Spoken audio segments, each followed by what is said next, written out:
First, I'd like to introduce who I have with me. I have Jill Williams, who is a 9th grade teacher at Western Albemarle, and I have Jessica James, who is a 6th grade science teacher at Jewett Middle School. They're going to help me out a little bit. So the Department of Accountability, Research, and Technology is one of the only departments in the division that services every student, every teacher, every staff member, and every building. We have around roughly 13,500 students that we provide services for, along with their parents, and we do so proudly utilizing 2.2% of the overall operational spending budget. The department is made up of 5 different components. 4 of the components are technical. They are enterprise applications, which takes care of and manages all of the business of school applications. We have infrastructure and support, which deals with the networking side of the house. We have end user experience, which is our technical support out in our schools that support our students and our teachers. And then we have educational technology, which advances and promotes the integration of technology across the curriculum. What I'd like to do now is, I do not believe, and I don't necessarily want to assume, but I do not believe we have anybody here that was born before the year or after the year 1994. 1994 is 21 years ago. So could you play this? I got a short little clip about the Today Show from 1994 that I would like to use to kick off our... Back now at 56 past, I wasn't prepared to translate that as I was doing that little tease. Oh, that's that little right. mark with the A and then the ring around it. At? See, that's what I said. Katie said she thought it was about. Yeah. Oh. But I'd never heard Or it. around I'd never or heard it about. said. I'd always That's seen right. the mark, but never heard Yeah. it said. And then it sounded stupid when I said it. Violence at NBC. I heard something around big or fight about. up in the lunchroom the other See, week. there it is. Violence at NBC. GE.com. I mean, Well, Allison should know. what do you is say to that, internet Allison? anyway? Internet is that Massive computer right, network. the one that's becoming really big now. What do you mean? That's big. How does one? What do you write to it like mail? No, a lot of people use it and communicate. I guess they can communicate with NBC writers and producers. Allison, can you explain what internet is? No, she can't say anything in 10 seconds or less. Oh, Allison will be in the studio shortly. What is What it? does it mean? It's a giant computer network made up of started from. Oh, I thought you were going to tell us what this was. It's like You've been a looking in the computer dictionary. billboard. It's not a. It's a computer billboard, but it's Right. nationwide, and it's several universities and everything all joined together. And Right. And others can access it. Right. And it's getting bigger and bigger all the time. It Just came great. in really handy during the quake. A lot of people, that's how they were communicating out to tell family and loved ones they were okay because all the phone lines were down. I was telling Katie, and I've But been you don't talking. need that. You don't need a phone line to operate internet. No.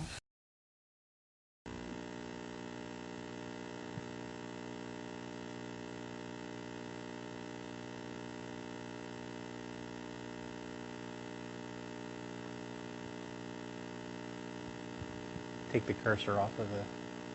I'll be able to operate it. So that was 21 years ago. So if you think about the amount of technological change that has occurred within that 20 years, we go from not knowing what the internet is on mainstream television or mainstream America or mainstream the world to today. To today, to where most kids have a web-connected device, to where there's an expectation that they can walk into a restaurant and have Wi-Fi. How do I know this? I have a 6-year-old, a 9-year-old, and an 11-year-old who carry a little iPod around with them wherever they go. And they're continually accessing information. So whether we're at McDonald's, whether we're at Buffalo Wild Wings, or whether we're at the library, they have an expectation of connectiveness. They see the world, and it sees them. We believe that all students should have access to quality content, curriculum, and worldly resources for our students. We believe that access enables students to collaborate, communicate, and problem solve in new and powerful ways that did not exist 21 years ago. And we believe that access empowers our students. And now I'd just like to ask Jill to share how our beliefs translate to the classroom. Okay. I actually teach 10th grade world history too, as well as journalism and psychology at Western, and we use electronics and access in all of my classes in many ways. In the beginning of the school year, my students were able to access some really awesome looking World War I photo database or galleries that were, we started the year with World War I because of the centenary and the availability of these fabulous resources. And it was great for kids to be able to sit individually and view these galleries, pick out some awesome photos that spoke to them, and really get a sense of what World War I looked like through these primary documents. They could collaborate, but they could also use them individually. More recently, my students have collaborated to make PowerPoint presentations on various empires. We had kids doing something about the Ottoman Empire, so they used Google. They each were responsible for a different aspect of the empire. They each made a couple of slides. It was super fast. They could all be working on one presentation at the same time. They could work on it at home, clean it up at home, work on it at school, but it just sped it up immensely from what I would do before. Is this too close to my mouth? So it's good, and in journalism, my students maintain a website. They learn to use a lot of digital tools. They're tweeting, they're posting on Facebook, and they're fluent in WordPress blogging. And again, they can access this from home. They can access it in school. They use Google Docs to edit one another's stories, post comments, revise. It's really powerful. So those are some ways that we're doing. Awesome, thank you, Jessica. How does it work out in 6th grade science? Yep, you're good. All right. I teach 6th grade science at Jewett, and we are one of the middle schools that has been fortunate enough to have the one-to-one initiative, and it's just been a really amazing process to be a part of this year. And for us, the students have been able to really go through and work with a lot of digital labs where it would be impossible to manipulate things that quickly. So that's probably one of the biggest ways that I use it within my classroom. So moon phases, for example, being able to see the moon revolving around the Earth and have access to that and be able to manipulate it.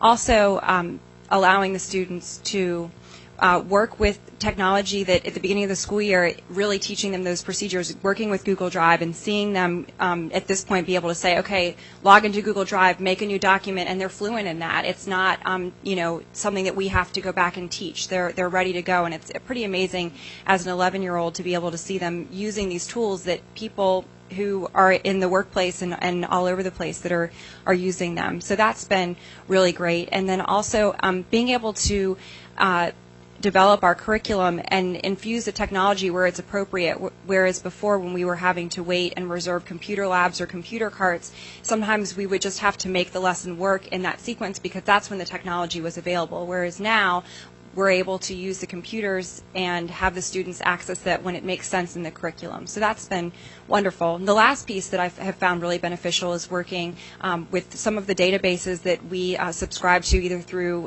working with Jefferson Madison Regional Library or working with some of the databases that we are subscribing to within the school district.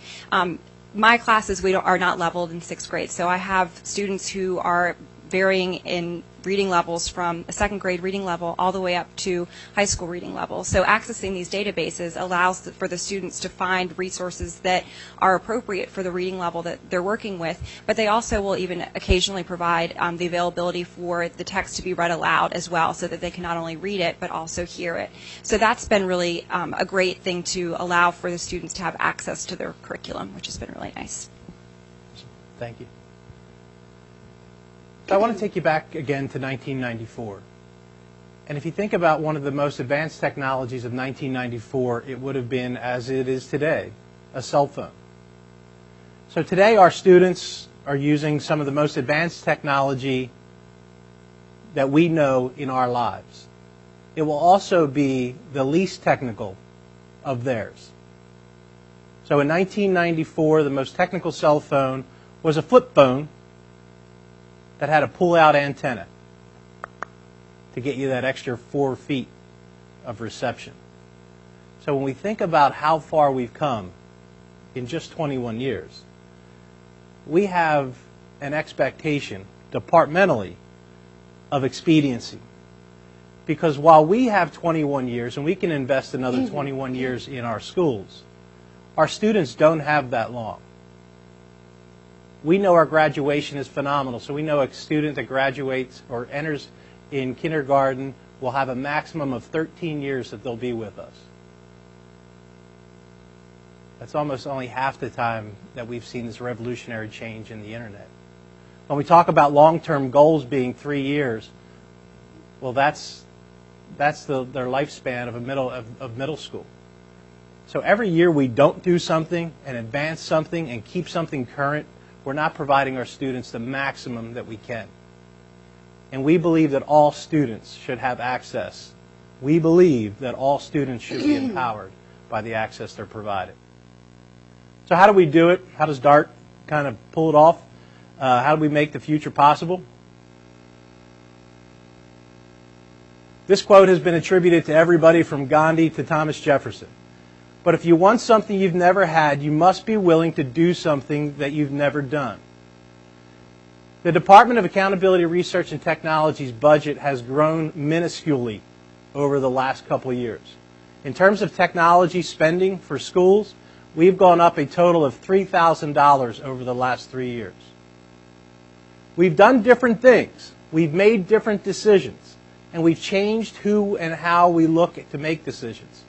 Now we put the learner first. In putting the learner first, we work outward from there. So we start with the student, to the teacher, to the school, to the division. And our emphasis in where our spending is there.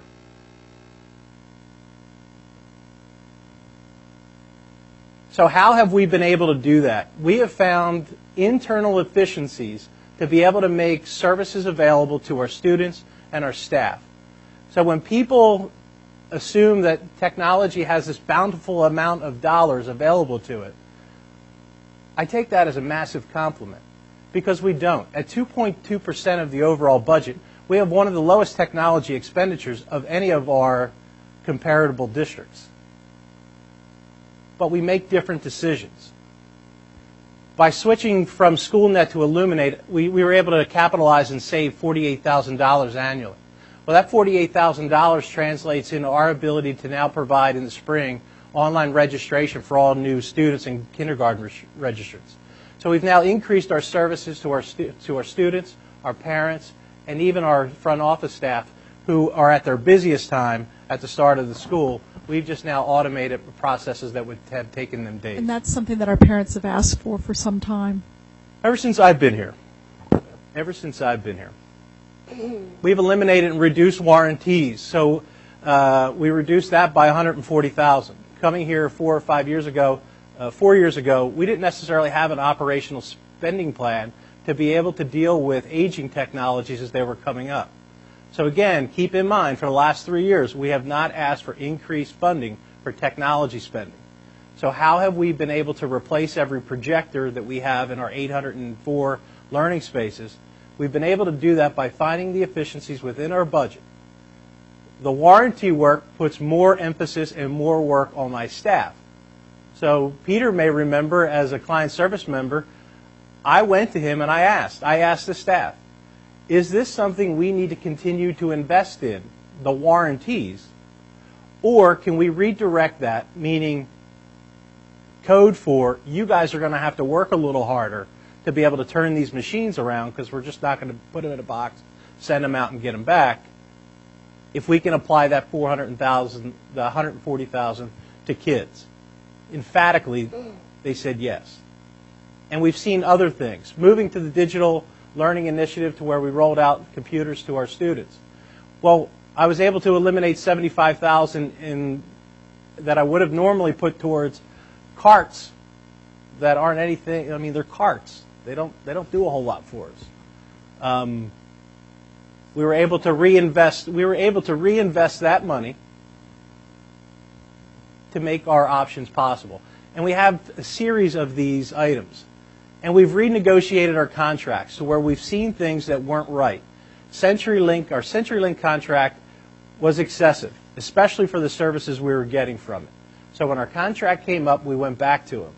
And we reduced our overall cost, but we increased our services by a factor of 10. So we went from a 250 megabit internet connection to a 2 gigabit internet connection. So that's 250 to 2,500. So we've made exponential increases in our services without increasing spending. So where does DART's allocation go? We're a people business. My spending is primarily spent, the bulk of spending is on my people. We have 40 wonderful, including myself, so we have 39, I'm okay. We have 39 awesome staff members who dedicate themselves to being able to make sure that our students out in the field have every ability to access the resources they need to be successful. They're there to support our teachers as they're working hard to learn these new technologies despite the lack of professional development funds to support them. They're there to help them and support them. So 48% of our overall spending goes to staffing, 30% to services and support and software, and only 21% to actual hardware. So let's see how that breaks out. DART has two primary funding sources, 62115 and 62118. One is the educational side of the house. 62115 is the educational side of the house. 62118 is the business side of the house. 62115 initially started with $3.1 million. $1 million of that gets transferred out. All salaries and support services and benefits for all of our school-related folks come out of 2115. All hardware, that 21% of our overall spending, gets transferred to 3907. You may remember back to where Mr. Strucco asked me about the $200,000 that got carried over. And I reminded him that sometimes our budget, our calendar budget year, don't line up very well with how we need to spend money. So sometimes we flip-flop over that July 1st date. So that money that goes into the 3907 fund is a carryover fund. So I have the ability to kind of, if we put something in and it doesn't come in on time, make that happen. Furthermore, let's take a look at how 2115 actually breaks out. You can see that out of that 2.1 million, 1.1 million is part of benefits and staff. That 976,000 has gone up a total of $5,000 over the last 3 years. In the last 10 years, that has only gone up $250,000. So over 10 years' time, half of that time between what is the internet to where we are today, there have been a very small incremental increase. Partly due to some of the decisions that were made by previous boards in terms of when we invested in our wide area network. When did we go forward and bump our internet services? Nearly half of that $976,000 that we actually have for operational dollars goes to that number 2 bullet point. Our wide area network and our internet are the backbone and central nervous system of the division. If we don't have those, we don't have access. We also have landline and cellular services, or the other big group, as well as software licensing for instructional purposes. Again, all the money here goes to support the services and the instruction that happens in schools. That $1 million hardware, where does it go? The $1 million hardware also has not changed in terms of its funding allocation over the past, since 2008, 2007, 2008, it has continued to be $1 million. Previous to that, it was $750,000 for a year. The year prior to that, it was $2 million.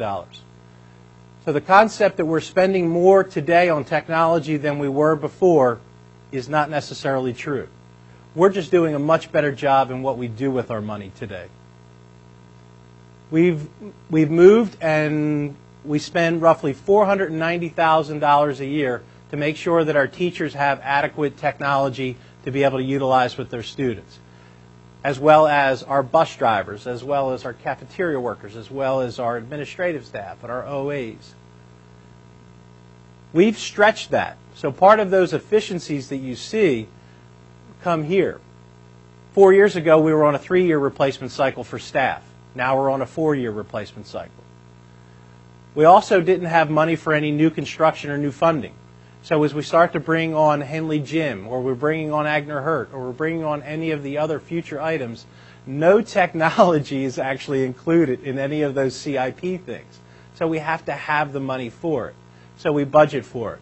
Jill will also tell you one of the hot topics at Western are the specialty art labs that they have. And how and where are we going to be able to replace them?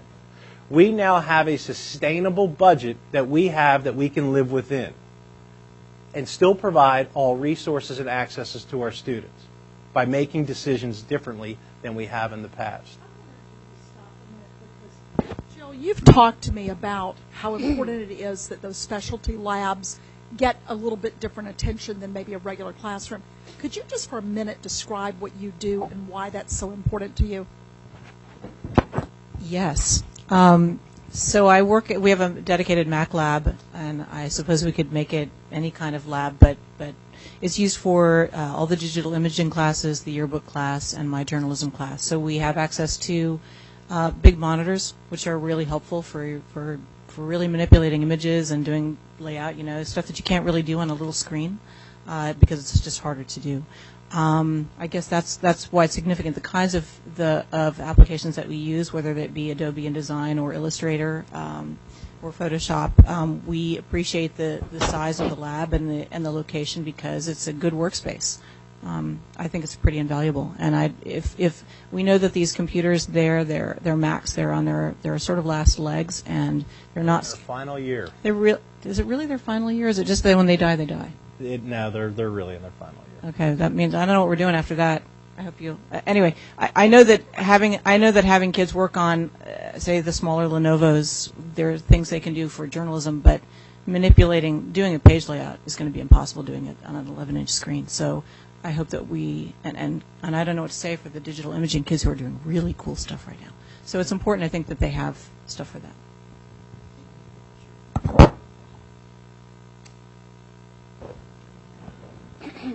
2118, again, like I said, nearly 3/4 of it is going to be salary and benefits. That $429,000 goes to pay for our major information systems, like PowerSchool. If you'll remember, roughly 4 years ago, we had a hard time getting our schedules. We had a hard time being able to print report cards. We're in a much different place today.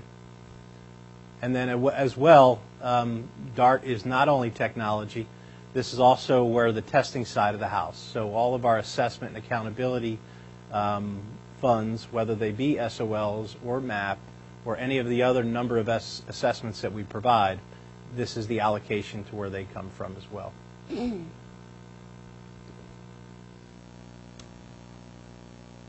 So inside of that minuscule 2.2% budget, we're also doing a number of other things. And again, what we've tried to do is try to be innovative in our approaches and how we've approached things. So you'll be hard-pressed to find a division that will be able to put in 100 miles of fiber optic cabling without coming to you with a budget initiative for that. So despite that project costing nearly $3.5 million, we're able to do things differently and approach it and solve that problem without increasing our overall spending. We're also able to increase our devices for students and be able to provide a digital learning device for all 7,000 of our secondary students without increasing, with actually using the same amount of funds that it would take me to be able to maintain us at a 3-to-1 student-to-computer ratio. So whether if we wanted to go to the school division and if we said, hey, we want to repeal back, despite moving students back and moving teachers back, we would absolutely have zero savings. I am not using any new dollars to be able to do it. Matter of fact, the true cost for our digital learning initiative is $250,000. Because out of the $900,000 that it costs, $750,000 of that comes directly from the state in terms of the state technology grant. And then we have other monies in CIP. So again, we don't have more money. We're just doing more with the money we have. And it goes back to that belief statement. And what I have is, she wasn't able to make it tonight, but I have a little testimonial from an 8th grade parent at Jack Jewett Middle School. The success of the laptop program in our household is evident in the complete assimilation of technology into the regular schoolwork routine. Our 8th grade daughter has had a laptop for almost 2 years, and she takes it completely for granted that she'll receive immediate and personalized feedback from her language arts teacher as she shares a Google Doc with her. It seems obvious to her that she needs help with a math concept. She can watch a video posted by her geometry teacher explaining the subject matter and then answering questions via Blackboard. When I asked her what she thought the biggest benefit of the Laptop 101 initiative was, she was confused. How would she be expected to do her work with her teachers and classmates without a laptop? How would she get her assignments? How would she master the concepts without the resources available to her on the laptop? The teachers and administration at Jewett have done a great job integrating this technology into instruction, and it now seems impossible for her to do without it. Lisa Brooke, mother of an 8th grade student at Jack Jewett. We're available for questions. Have questions? Just one question. Well, I'll start with one.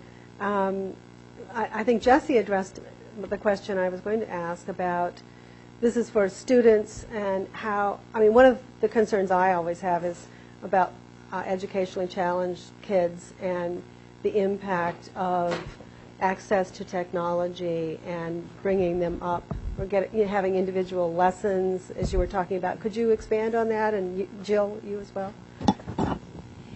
I know that in one of the teachers that I collaborated with very closely for the past several years is also a 6th grade math teacher, and she really uses the video lessons a lot, and she uses them with her standard all the way through her advanced honors classes, and I think that really allows for the students to work through things at their own pace, but also to allow students to ask questions and get more individualized attention from her as a teacher, because the other students are working on different things, and it also allows for her to pull smaller groups of students and work with them as well. So I think that has really helped teachers to use their time wisely, and like I also said before, it's just nice to be able to find different resources for different students, knowing that they can access them at their level and really be able to understand the content versus just assuming that they'll be able to read at a 6th grade level when they may not be able to.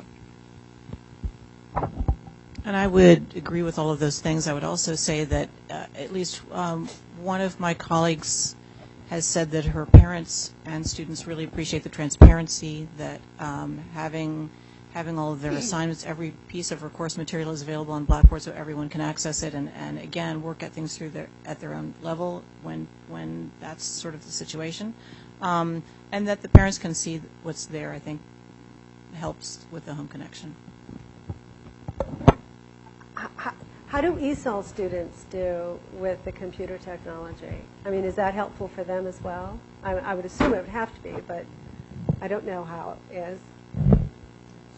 Well, it's massive, and it's and I'm looking. She knows I'm looking for her. There she is.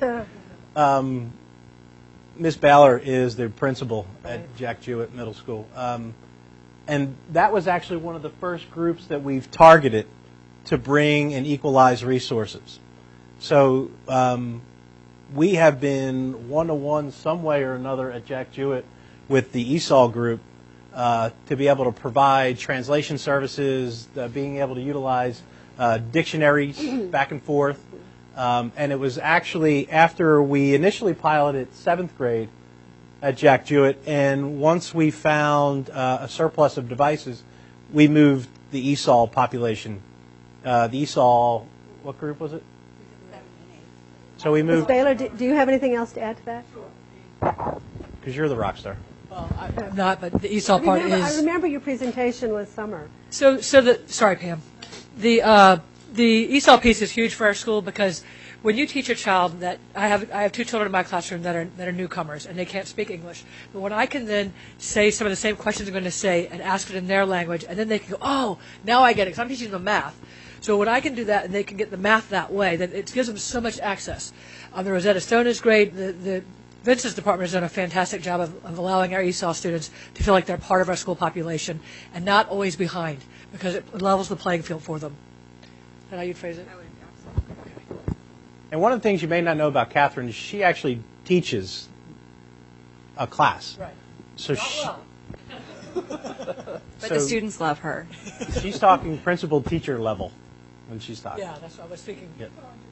Yeah, I went to my own two children that can't speak any English, and I was like, how am I going to, now I know what they go through. So it was great. It was great for me, it was great for the kids, and they really benefit from the technology. And again, So for does us, your department, Vince, then teach the teachers how to use all this ESOL? I'm sure you do. I'm sure that's how it works. Part of the professional development that we're fortunate that we're to build in within our school day, we spend time, at least a couple of times a month, sometimes even more frequently as once a week, finding resources, and if we don't know how to do it, we find people who do and we bring them in so that we can get that training. So we do spend, I would say, once a week just about time learning those things so that we can help our students to learn those as well. and that's the educational technology side of stuff. So when they're talking about who they're bringing in, we have 3 staff members that are dedicated to providing educational technology support, and they come in to provide that integration strategy. I also don't want to, though, gloss over that, again, if you talk to folks, that we've got teachers at many different places on the continuum in terms of their expertise and skill set with technology, and that we do not have the level of professional development support that we feel we should have to help our teachers be able to get to the place that they want to get. So at times it can be very frustrating. And I see, Jill, you kind of nodding your head a little bit on that one. I just want to check some of the numbers on that 62118 page in the budget book with what's on the slide. Sure.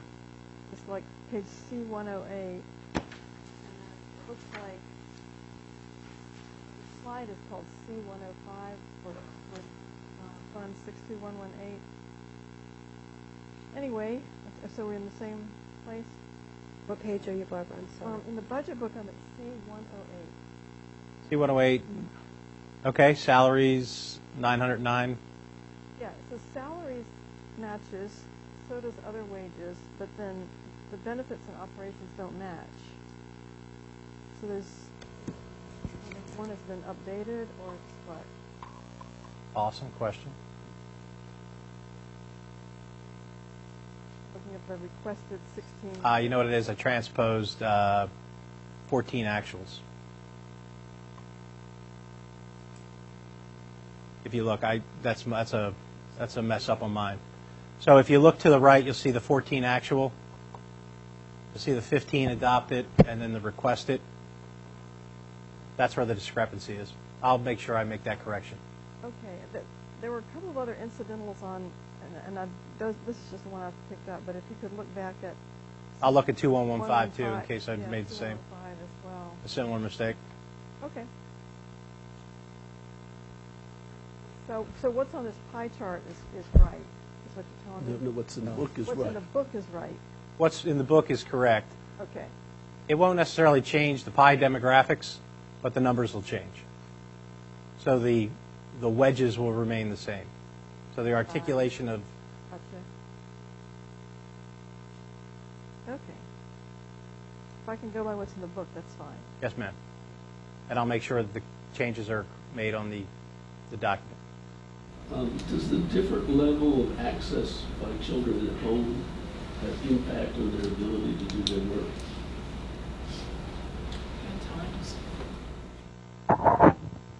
That's certainly an issue. But I'm in the western edge of the county, so we definitely have students in Afton and places that don't have access. It's hard. But I don't think that we're at the point. First of all, we're not totally given over to making everything be web-based and to be done at home. And I guess the other part is that I think teachers are definitely looking for ways to accommodate that. I spoke with a teacher today who is definitely working through some of those challenges with a few of his students. I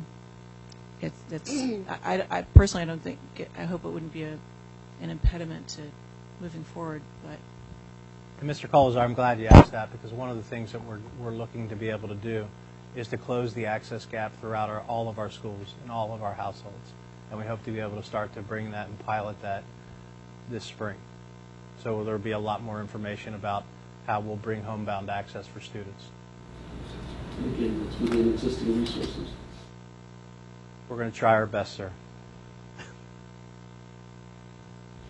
Illuminate versus SchoolNet. Yes, ma'am. When did we change over to Illuminate versus SchoolNet, and exactly how does it cover things differently than SchoolNet did? And is 41% of users logging into Illuminate compared to 25% that logged into SchoolNet? How is that a better figure than what we had in the past? And should it be higher? In other words, should more people be logging into this if it's... Well, we had SchoolNet for 6 years. And after 6 years, we only had a market penetration of 25%. So we are now 1 year into completing our first year of Illuminate, and we've already doubled that. But I don't know if either one of you use Illuminate versus SchoolNet and want to talk to the usability. When we made the switch this year, again, all of our systems we treat like we do our car insurance, right? Every 3 or 4 years, you got to take it out and see what's out there, and make sure that you're still getting a good deal, and make sure that the services are still right. So we went out to RFP, and we went through an evaluation process to bring in to see whether SchoolNet was still the right product for us. Overwhelmingly, our staff selected a different product, Illuminate.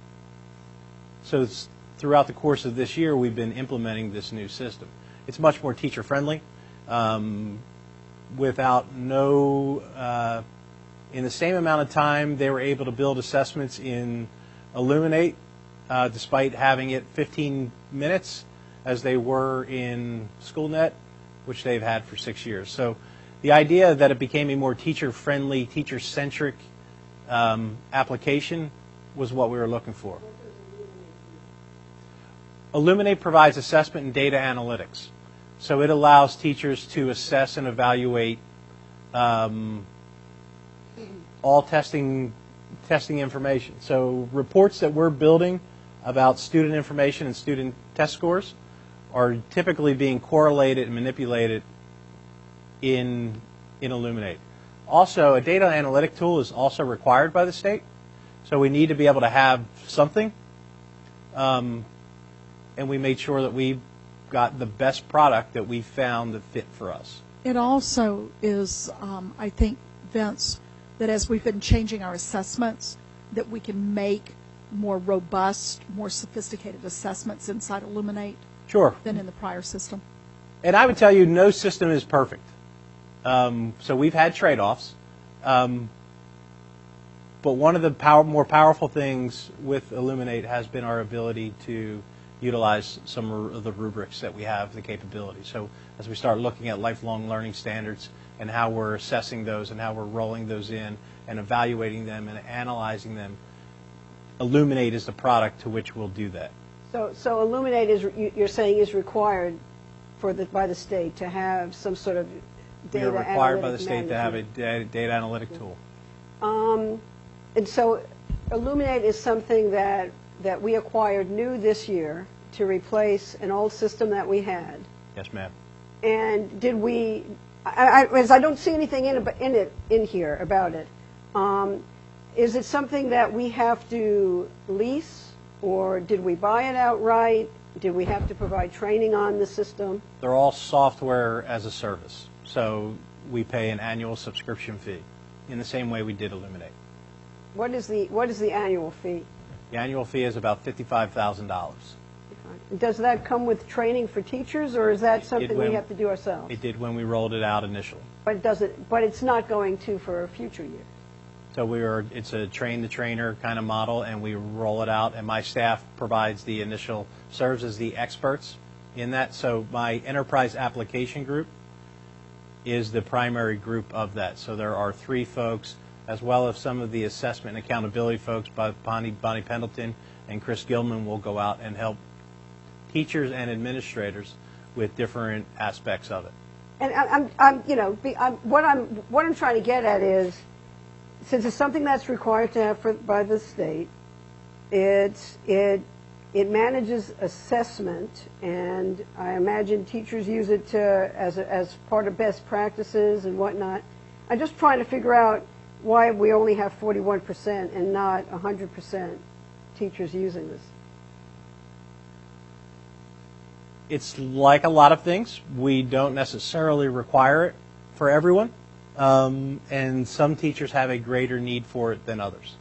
Other teachers are using other tools to be able to do it. And since we don't necessarily require that all teachers create and develop assessments in it, we have a lot of teachers that are creating assessments in Blackboard.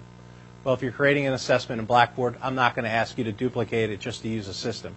The other piece that sometimes that I watch some language, world language teachers working on Making Connections Day, there were 4 teachers working together to build the assessments. My bet is that watching them work around one laptop, one was logged in, but 4 teachers were working. So you might not be capturing the full range of teachers that are actually working together to build that in order to then turn around and use it.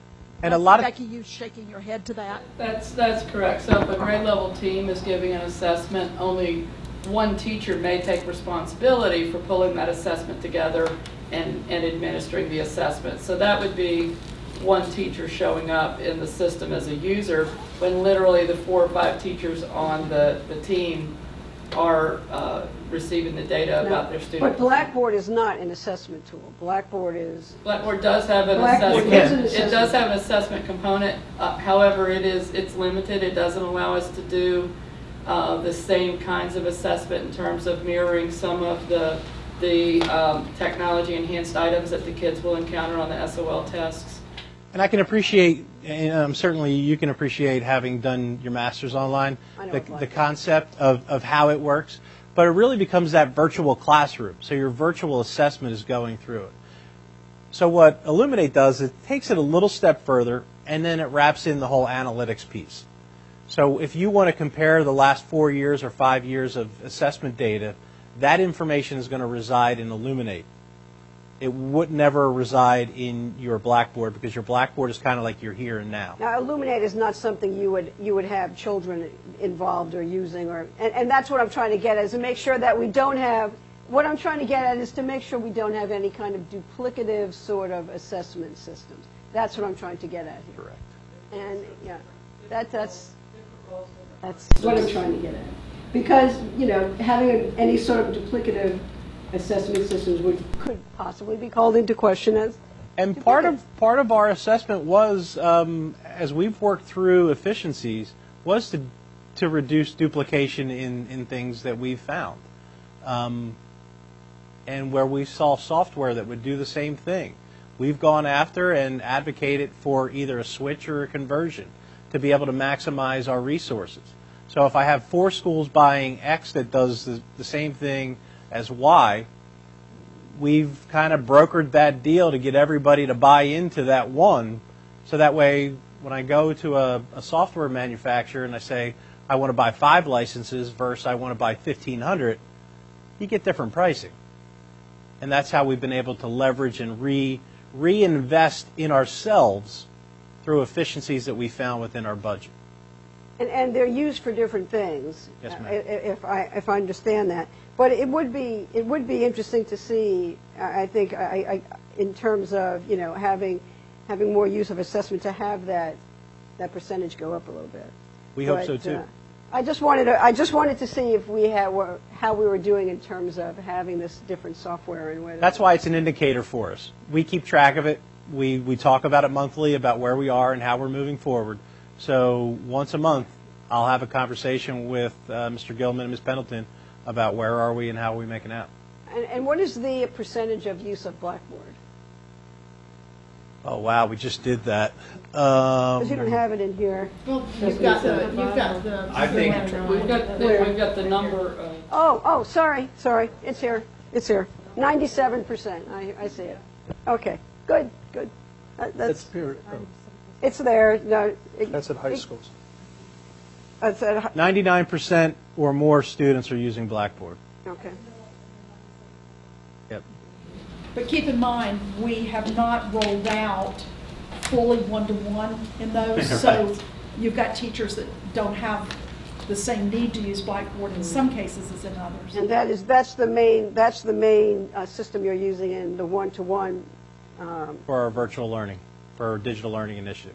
That's the curriculum has, the Department of Instruction has worked to build out digital content that matches up with the major core subjects. And I'm sure Ms. Collins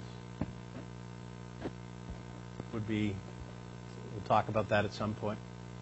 Now, is Parent Portal also separate? So it's basically three separate systems. So Parent Portal is part of our student information system. So that's part of Power Schools.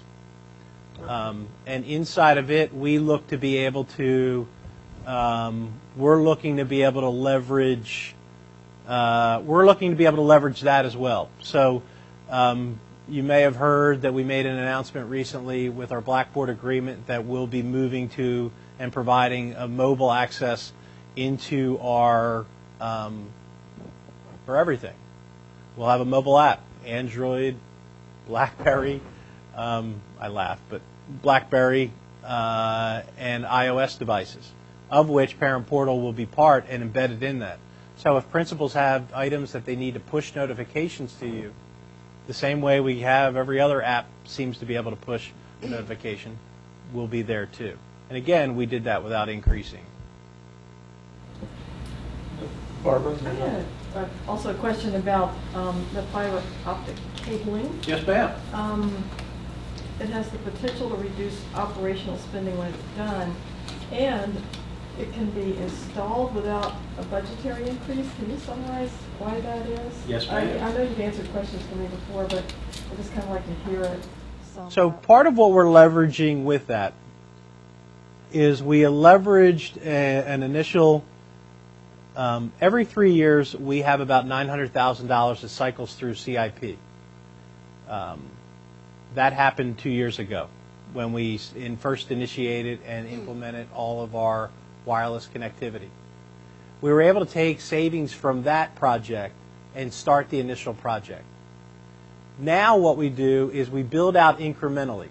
So as part of our E-rate program, we receive federal, E-rate is like a big coupon scheme.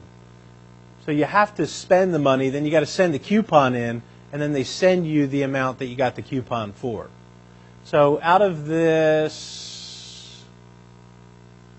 $976,000, roughly about $400 of that is our WAN and our internet cost.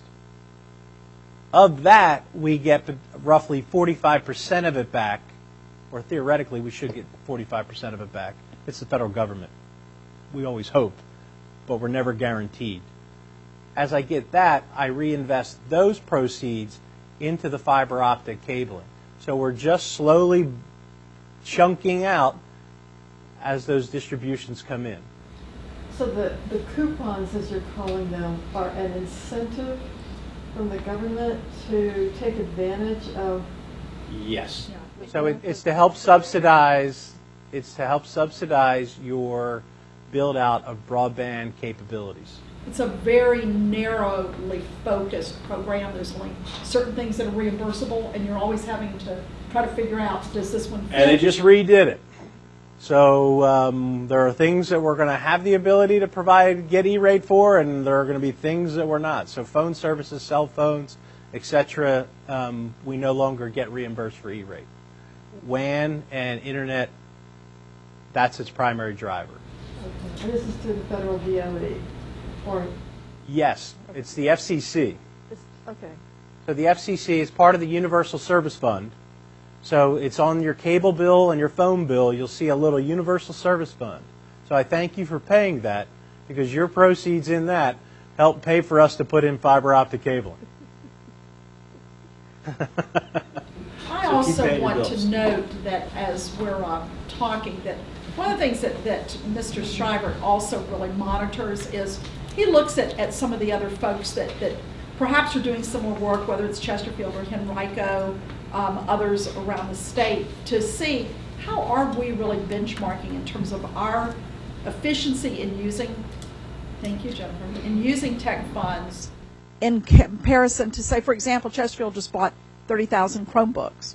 So I know that I'd ask you, so tell me some of the things that you've discovered as you've done a little research on that.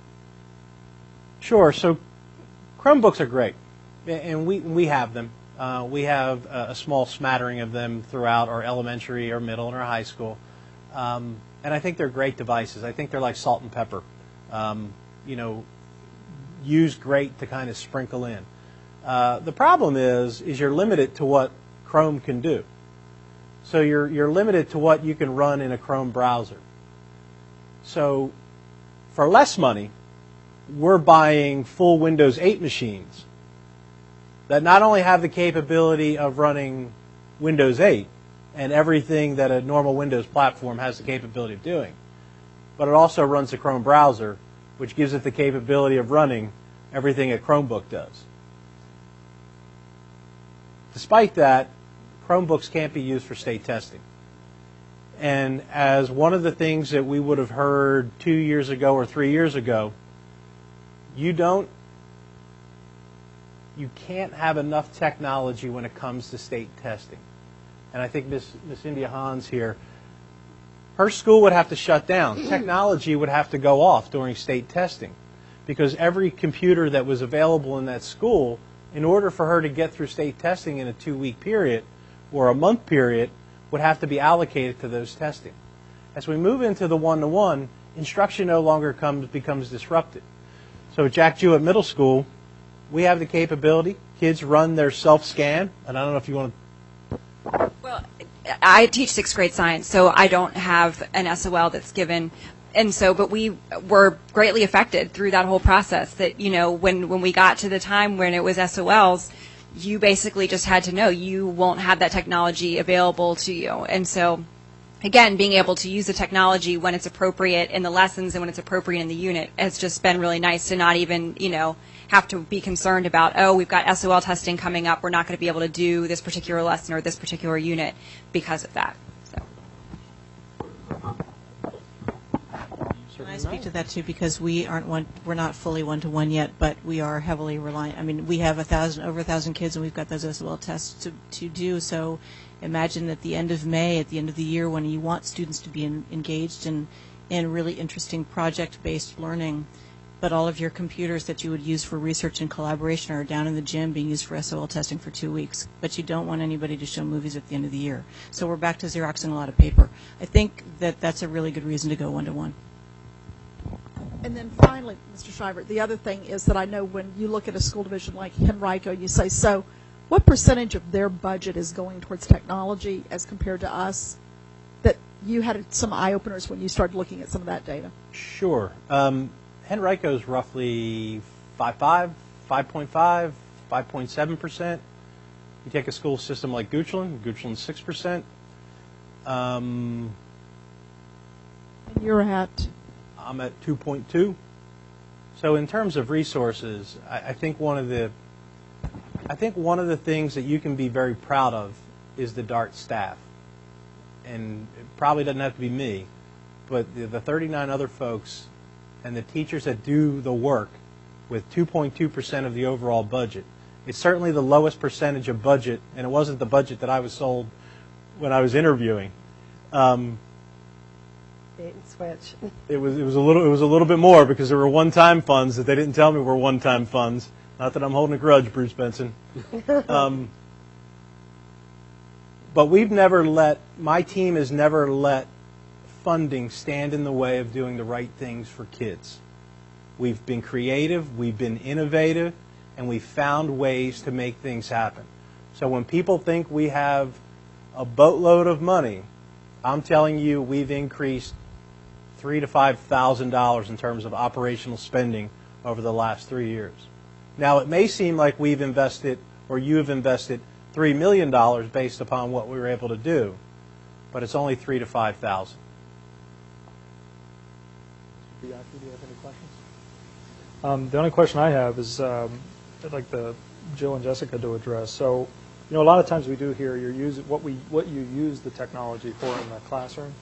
If I just suddenly came in and we took it away, I'm hearing a little bit with the SOL. Tell me how not having the technology inhibits what you do. If I came back and said these devices create a health issue and they're going away, you get textbooks. What is that going to do to your teaching right now, the quality of it? Being in the science world, I was speaking with one of my colleagues earlier today about coming to share with you all this evening, and some of the textbooks that I have back in our lab closet that we don't use very often still has Pluto listed as a planet. And, we cover so many different things in sixth grade science. It's the last year of general science, and so having the opportunity for students to be able to research energy resources, well, the data that was out there 3 to 5 years ago about some of these energy resources is obsolete at this point. So having access to current data and current information and not having to rely on textbooks that are going to become outdated before they even make it into the classroom after they've been printed is just invaluable. And it's really great for the students to be able to have access to that information because it's produced very quickly, and we can find great reliable resources for them to use and research with. We would Xerox a lot of things. At the end of the year, when those computers do go away, we tend to do a lot of primary source document-based activities that do involve paper. So there's reading, there's writing and stuff like that. I guess, my classroom personally is not completely wrapped around the computers at this point the way some of my colleagues, because I actually teach 10th graders, not 9th graders, so I'm not one-to-one. So in terms of my history class, hey, we used our textbooks today to look at some awesome maps and make our own decisions about what we saw. We would figure it out, but it would make it harder, say, in a unit where we were looking for contemporary connections to something that we were studying in the past. It'd be hard to look for those and it would be hard to have students go see what they could find, because the exploration of what's in the web and what's out there in the world is so much of what's exciting, especially in my field. So yeah, that's kind of where we are. Board members, any further questions for Vince or other folks that are here? Very good. Thank you, Vince. Awesome. Thank you, Jill. Thank you, Jessica.